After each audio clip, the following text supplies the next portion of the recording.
So the New York Yankees dropped game 2 of the American League Division Series. A tough loss because this was a winnable game. Carlos Rodon did not pitch particularly well. He got off to a great start in the first inning. It looked like he would cruise. Really bad fourth inning decided the game.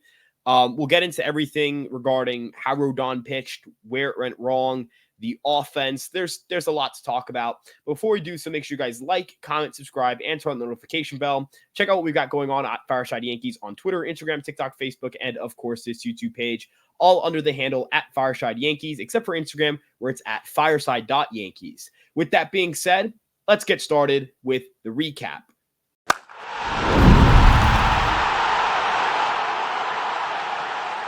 So I think this game was not decided by, but it really, this game came down to the Yankees had 2 on and nobody out for Aaron Judge, a situation where, we've talked about all winter. The Yankees need to have situations where Aaron Judge is coming up with runners on. It just needs to happen. If it's not going to happen, the Yankees aren't going to win a lot of games. They gave Aaron Judge that exact situation. He failed. He went 1 for 3 tonight with a walk and a strikeout. Not a horrible performance, but when they needed him to step up in that first inning, he didn't. Again, it's just that repeating pattern cannot keep happening. That repeating pattern is costing them wins. And it's one thing for one guy to not have a good game. It's one thing for, like Soto tonight went 0 for 3, 2 strikeouts and a walk. Not great. Objectively not great. But it's another thing when a guy who didn't do anything last game, doesn't do anything today, is the highest paid player on the team, is the captain of the team, and isn't getting the job done. Aaron Judge has been really bad in the postseason, spanning back to about 2019 in that ALCS against Houston. And at some point, he has to get it going. They gave him an opportunity to win the New York Yankees this ball game. He dropped the ball. He failed to come through. He didn't do his job tonight. And until he does his job, this offense is going to struggle with running score position because the 2 guys who are in front of Aaron Judge are the 2 guys who get on base more than anybody else on this team right now. So as much as it's, yes, Rodon pitched poorly, and again, we'll get into that, as much as they went 1 for 6 running score position, as much as it is, at the end, Verdugo had a terrible at bat and Gleyber had a terrible at bat. 2-0 swing from Verdugo, a first pitch swing from Gleyber, both those pitches, easy ground outs. That can't happen. But again, those aren't your superstar, highly paid bat, the guy that you expect to deliver the game-winning, the game-changing swing. That's Aaron Judge. That's his job, and he did not deliver. There's nothing, and I truly mean nothing, that is going to go well for this team in a deep October run. And they won't have a deep October run if this guy doesn't get it going. It's that simple. It's up to him. Aaron Judge, it is up to him at this point. He has to figure it out. If he doesn't figure it out, it's going to be curtains for the season. It just is. That's the reality of it. Whether it's in the ALDS or in the ALCS, it'll be curtains for this season. I also need to talk about the performance Rodon had because it started off strong. First 3 innings, he looked sharp. He looked locked in. It looked like he even had a chance in that 4th inning to get out of it with only 1 run allowed.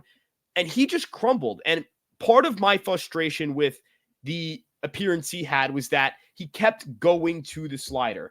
They kept hitting the slider, and he kept going to it. He has a great changeup. He has one of the best changeups in baseball, according to Stuff Plus, according to result-based metrics. If you look at batting average, whiff rate against the pitch, it's one of the best in baseball, and he refused to throw it.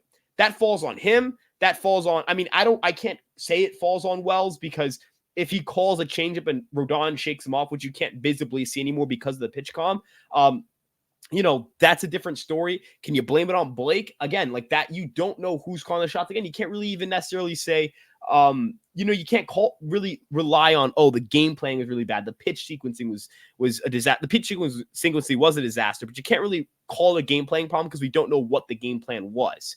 That's something you'd have to know by being in the dugout, having those internal conversations with the organization, which I'm sorry, there's nobody who's going to have those internal conversations with the organization. They're not leaking any of that stuff. So I'm going to look at Rodon and say he was missing sliders in zone all throughout that inning. He was missing sliders in zone. He missed one to Perez. He hung one to Pham. He hung one multiple times in that inning, and he just had to start trying to rip that changeup. I don't understand what he was doing on the mound the fourth inning. He looked lost. And I'll give credit to Boone. He pulled him fast. He didn't mess around. He did not mess around. He gave Rodon what I felt like was a fair leash, and he was quick to pull him. And a credit to the bullpen. Hamilton gave up the hit that allowed the fourth run to score, but it's not charged towards him. Hamilton, Cousins, Hill, Holmes, Canley, Meza, Weaver, they were all brilliant. They all did their jobs. The Yankees struck out 15 batters today. They only walked 2. The big thing here is they allowed 11 hits, 7 of them coming from Rodon. So that can't happen. It can't. And for the Yankees, they put up 7 hits. They had 5 base run walks. They had base runners on. They had 12 runners on today, and they scored 2 runs. That's the story of this game. That's been the story for the Yankees in the postseason for quite some time now, getting runners on and not cashing in. So I don't know, like if you want to look at this game and say, all right, this is the same old Yankees. They're just going to go on and roll on into Kansas City and play uninspiring baseball, whatever. That could be your thought process. I don't really care. My job isn't to tell you what your thought process should be. But I do think it's important to note that it's like they had situations for their best hitter. They had situations for their best player. I can go after various guys and I can say this guy didn't have a good at bat. This guy didn't have a good day. This guy didn't have a good day. But I can't get it out of my head that their best hitter had a golden opportunity to basically put Reagan on the ropes in the first inning, and he failed to cash in. Like at some point, Aaron Judge can't have the numbers he has in the postseason. He hasn't had a postseason series with an OPS above 738 since 2019 in the ALDS against the Minnesota Twins. I don't know. I can't talk about this game. I can't talk about this series. I can't talk about the outlook of the postseason. I can't talk about what needs to change, what needs to this, that, without saying it's Aaron Judge who needs to find it now. Like he has to find it now. Absolutely has to find it now. There is nothing else I could possibly tell you outside of this guy needs to get it going. If he doesn't get it going, they won't go anywhere. And if he doesn't get it going, maybe he shouldn't have a say in whether the Yankees are trading for a guy or not. Maybe he shouldn't get a say in what metrics they're valuing or not. That's kind of where I'm at. Like this is on him now. Like at some point, the best player on the New York Yankees can't go out there and struggle with running a scoring position. The best player on the New York Yankees can't have horrid numbers in the postseason. The best player on the New York Yankees can't be like one for his last I think it's one for his last like 20 something in the postseason. At some point, those things can't keep happening. Your pitching wasn't great today, but it also kept you in the game. Just like how I talked about Garrett Cole, he didn't pitch great, but he kept you in the game.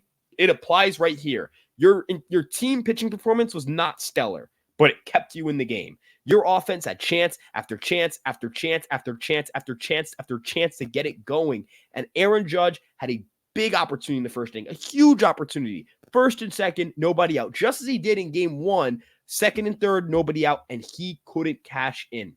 The Yankees need him to get going. They do. It's up to him at this point. It is. I'm not going to sit here and make excuses for him. I'm not going to sit here and tell you, well, the supporting cast this, the supporting cast that. The supporting cast today picked up 6 hits and 4 walks. The supporting cast, outside of Aaron Judge, they reached base 10 times today. More than 2 runs have to score. And the other thing is, in terms of offensive approach, the Yankees didn't have their barrel in the ball game until Jazz Chisholm hit that home run. They didn't have a pulled fly ball in the ball game until Jazz Chisholm hit that home run. They've only pulled 2 fly balls in this entire series. Quality contact or not, like we talk about the exit velos, this and that, and exit velocity is important. But if it's a ground ball, like it's a pulled ground ball, usually there's a defender there. The teams usually shift their infielders to cover the pulled ground ball. That's the most common type of ground ball. A fly ball that's hit the other way, that's hit hard, it's encouraging, sure, but at the end of the day, it's not the way to hit. You have to, if you're a power hitter, you have to try to get the ball out to left field if you're a right-handed hitter, right field if you're a left-handed hitter. That's where the ball travels the most. That's where you get the most distance, the most loft, all of those things. It didn't happen for the Yankees tonight. So I'm looking at this offense and I'm saying, all right, they worked walks great. They were passive. They weren't able to passive in the sense that they weren't chasing on his own. Cool. But at some point, working pitch counts, seeing pitches. It's so that you can start ripping the ball. It's so that you can start, next time you see a guy, you're taking your ace swing and you're making contact and you're squaring up the ball and you're getting the ball out the yard. The Yankees have hit 2 home runs in this series, and both of them, one of them was a 2-run shot, the other one's a solo shot. You generate 3 RBIs on home runs. It's not gonna cut it. You've got to get more going in the home run department with the long ball. The Royals played their game today. 11 hits, a bunch of just contact, and they struck out 15 times today, so it wasn't entirely their kind of game, but you get my point. It's a lot of dink and dunk, dink and dunk, dink and dunk. It's not the kind of baseball that's sustainable. It's not the kind of baseball that you go, yep, that's going to survive 12, 13, 12, 14, 15 games. No, the type of baseball that survives that kind of atmosphere is hitting home runs. Look at the Padres, dropping bombs. The Mets, they've played a great postseason and have had big hits, and it's because they're crushing the baseball. At some point, the Yankees have to realize the Bronx Bombers, not the Bronx Walkers. If you're a pitcher, if you're Cole Reagans, you'll take a walk over a hit. You'll take giving up a walk over a hit. What does a walk do with a runner on third? It doesn't score a runner. A hit does. So you want to avoid damage contact. As long as you're avoiding damage contact, if you're the Kansas City Royals, you have to be happy with what your pitchers are doing. And that's kind of what draws back to my comments about aggressiveness, making strong contact. We talked about this earlier today, cashing in opportunities against Reagans, because you cannot miss those, because you will rarely have those opportunities. Talking about the long ball, that you have that advantage over the Royals. They hit 1 home run, you hit 1 home run. You're not winning the home run differential. What are you going to do there, right? Your offense is predicated on the long ball. If you're not winning the home run differential against a team that doesn't hit the long ball, you're going to lose baseball games. So they've got to at some point be able to generate offense with runners on. They get runners on through walks or through singles, and then they can't do anything resembling generating damage contact. You can't expect your opponent to walk you in with the bases loaded. You have to at some point put quality bat on ball, in a way that's it's pulled if you're a hitter, and it's pulled in the air, and it's an extra base hit, it's damage contact, it's a home run, whatever it may be. You can't do the I'm going to walk a billion times thing and hope that it works, because teams are just going to start pitching to you, and teams are going to force you to hurt them. And they forced the Yankees to hurt them at points in this game, and they couldn't. And again, this all ties back to one guy and one guy only. If Aaron Judge has a monster postseason, or had a monster postseason thus far, Yankees would be up 2-0 effortlessly. We wouldn't even be, we'd be serenading about how the Yankees are up 2-0 in the series. Now it's a 1-1 series. They play 2 in Kansas City, then, potentially 1 home if the series extends to 5. If Aaron Judge isn't hitting,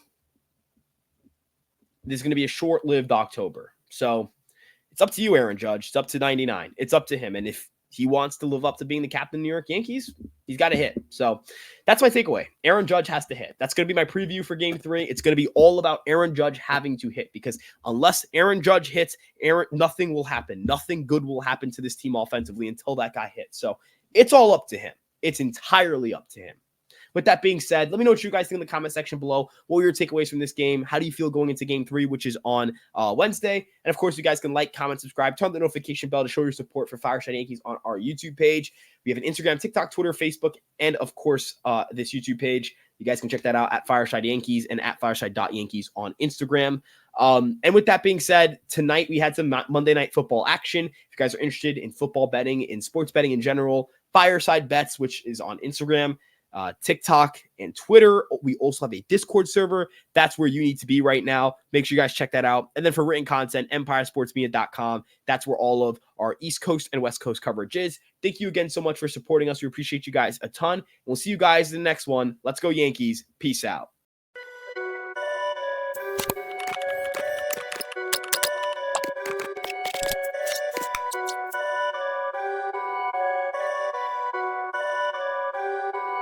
Perfect.